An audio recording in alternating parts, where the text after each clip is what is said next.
and the idea was to, for the first time, somebody was telling you, doing music, you can do music with a microphone like this, and going to the street, recording the sound of the wind, the sound of the rain, the sound of the street, and making music with it. And that was actually at that moment totally revolutionary. Now every DJ is doing it, but in those days, I mean, he was the first one, and we owe these people for the mid 20th century everything, because the music we are doing today in a rather traditional way is coming from these guys and from this period. When did the Moog enter your life, the Moog synthesizer, because that was the instrument you've been waiting for? Yes, when I got a bit of money, because on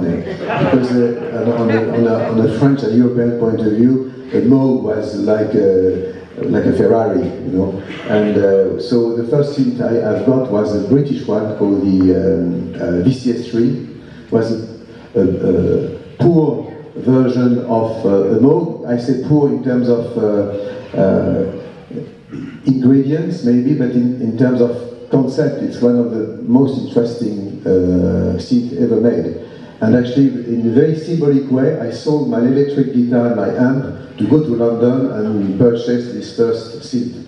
And that was my first, really my first synth. And the Moog went afterwards, and obviously but you know, it's very interesting. It's like in acoustic, like Gibson and Fender, for instance. I mean, every synth has its own sound, its own character. Is the reason why that I have quite a lot of, through time, I have quite a lot of these instruments in my studio now, and it's more and more difficult to get in, because it's full of stuff everywhere. You know, once you had a few more tools, you were able to then start composing music for ballet and for television, for advertising as well. You're setting the table, so to speak, for recording your own albums. By the time you were ready for Oxygene, or Oxygene, excuse me, you were pretty much already somebody who was actively out there in France and in Europe, and a well-known composer. When you set out to make that first record, first Oxygene record, can you tell us what you were trying to achieve at that time with the equipment that you had and what you had learned?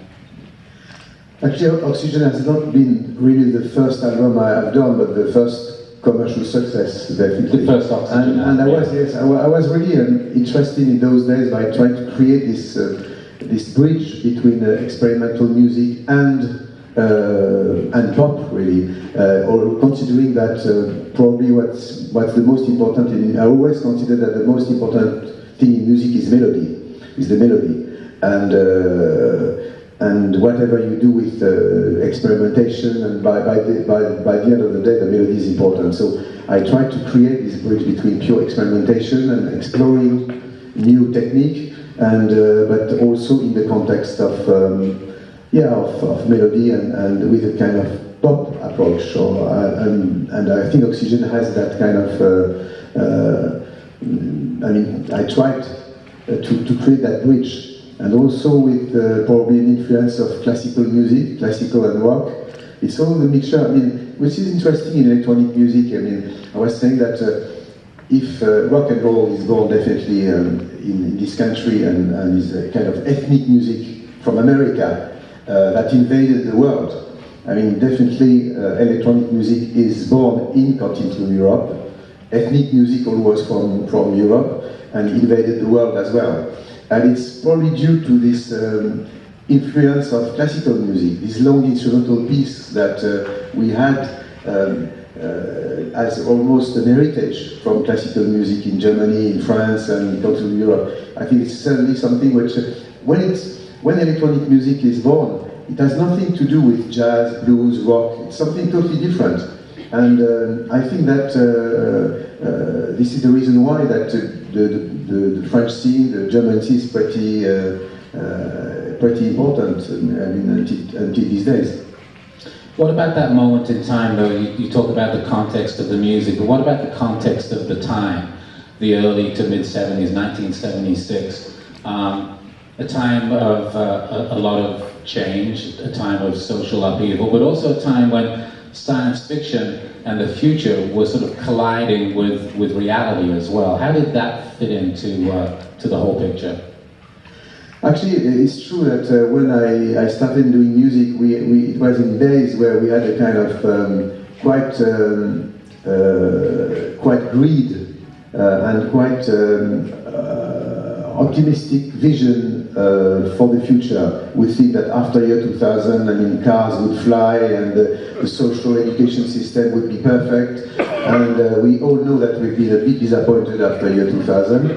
And actually, it's like if we became a bit authors of our future after year 2000, where we have no more vision. It's just these past 5, 6 years that again, we have this kind now of lots of movies talking about the future. It took quite a while, but back in days of Oxygene, I mean, one of the reasons of the success probably is because this music has been instantly linked to a kind of idea of the future, a kind of almost a kind of Romanesque or hopes we all had towards the future, and also environment. When I started, I mean, Oxygene has this kind of dark and sunny side. There is a kind of melodic, happy approach, but also quite dark, like the cover. And it's interesting to see that in those days we were considered as dreamers or hippie if we were thinking about taking care of the planet. And today everybody is aware of this. And that was also this mixture of ecology, environmental issues, and vision of the future that makes Oxygene in the context of this period quite special. With the success of that album, you followed it up with Equinox, and I guess at that time you really began to expand on the idea of not just how the music would be heard, but how it would be performed, and you began to make plans for what has been a career of some quite marvelous, huge experimentation